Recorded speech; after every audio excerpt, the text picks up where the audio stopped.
You ask Tiger to solve. This deals with linear equations with one unknown.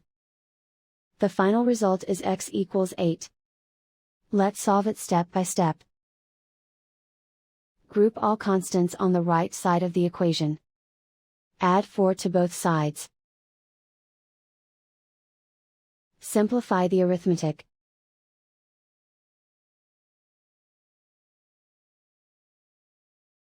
Isolate the x. Divide both sides by 5. Simplify the fraction.